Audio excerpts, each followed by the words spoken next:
Assalamualaikum warahmatullahi wabarakatuh. Salam sejahtera untuk kita semua. Yang saya hormati Ibu Aulia selaku dosen pengampu mata kuliah telaah kurikulum matematika dan seluruh teman-teman yang saya banggakan. Pada siang ini kami dari kelompok 4 akan mempresentasikan mengenai pengembangan silabus dan RPP. Kelompok kami beranggotakan 4 orang, yaitu saya sendiri Bangun Parulian Silaban, Ayu Azari Pandiangan, Esther Hasian Marbun, dan Yabes Devi Debora. Baik, presentasi yang pertama akan disampaikan oleh Saudari Yabes Devi Debora. Oke, di sini saya akan menjelaskan pengembangan silabus.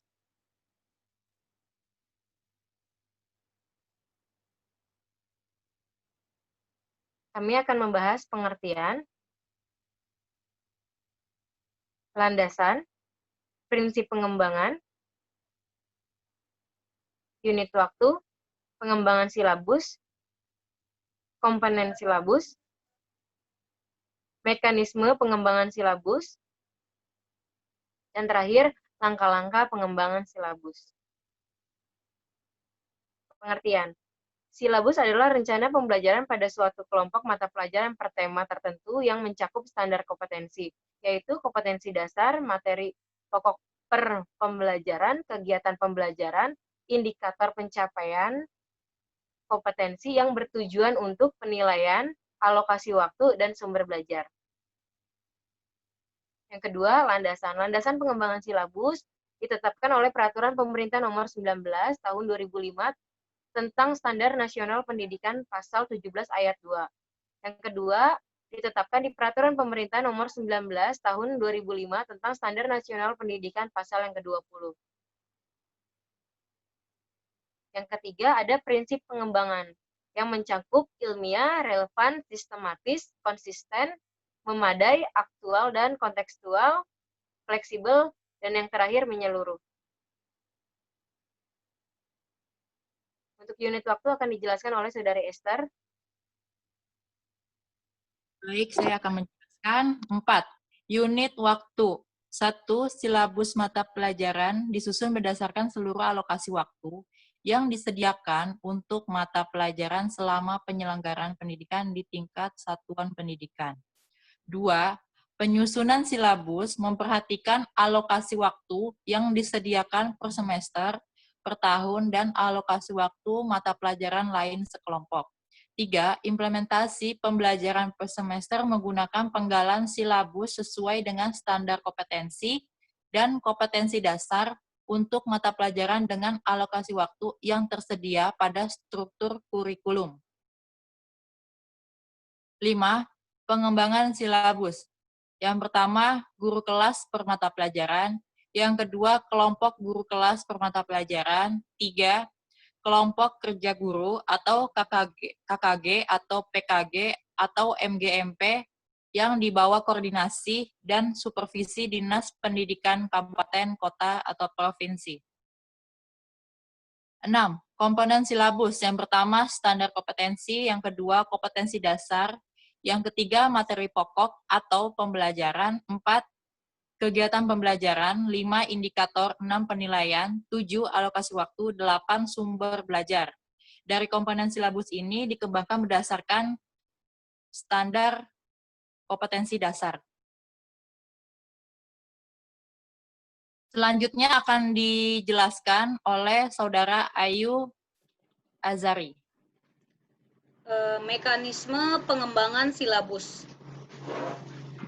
Di sini ada analisis SI, SKL, SKKD, KD indikator, materi pokok per pembelajaran, kegiatan pembelajaran, alokasi waktu, sumber belajar, dan penilaian. Semua susunan ini adalah mencakup di dalam KD indikator. Bagaimana mengkaji standar kompetensi? Mengkaji standar kompetensi mata pelajaran dengan memperhatikan hal-hal berikut. 1. Urutan berdasarkan hierarki konsep disiplin ilmu dan tingkat kesulitan. 2. Keterkaitan antar standar kompetensi dan kompetensi dasar dalam mata pelajaran. 3. Keterkaitan standar kompetensi dan kompetensi dasar antar mata pembelajaran. Selanjutnya, mengidentifikasi materi pokok per pembelajaran. Mengidentifikasi materi pokok mempertimbangkan 1.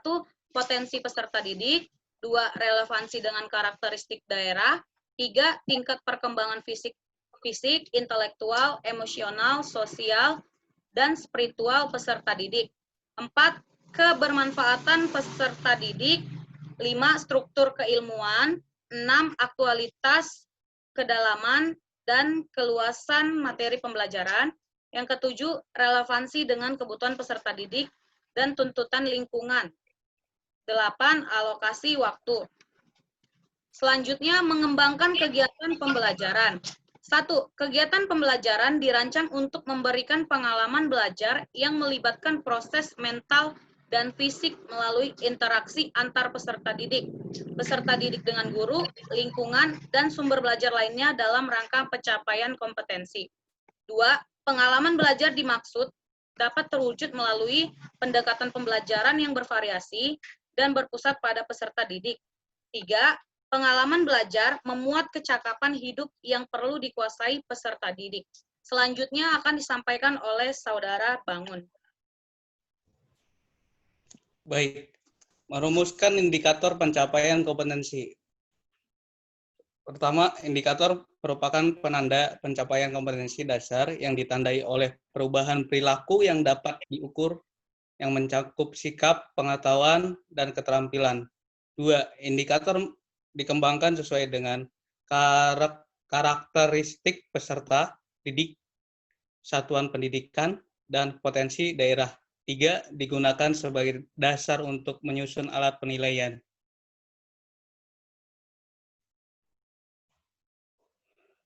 Kelima, menentukan jenis penilaian. Penilaian dilakukan dengan menggunakan tes dan non-tes dalam bentuk tertulis maupun lisan, pengamatan kinerja, sikap, penilaian hasil karya berupa proyek atau produk, penggunaan portofolio, dan penilaian diri. Keenam, menentukan alokasi waktu. Menentukan alokasi waktu pada setiap kompetensi dasar didasarkan pada jumlah minggu efektif dan alokasi waktu mata pelajaran per minggu dengan mempertimbangkan jumlah kompetensi dasar, keluasan, kedalaman, tingkat kesulitan, dan tingkat kepentingan kompetensi dasar. 7. Menentukan sumber belajar. Sumber belajar adalah rujukan objek atau bahan yang digunakan untuk kegiatan pembelajaran. Sumber belajar dapat berupa media cetak dan elektronik, narasumber, serta lingkungan fisik, alam, sosial, dan budaya. Baik, demikian penjelasan presentasi dari kelompok kami. Kami membuka sesi tanya-jawab melalui komentar di bawah. Mohon maaf jika masih ada kekurangan kelompok kami. Terima kasih. Wassalamualaikum warahmatullahi wabarakatuh.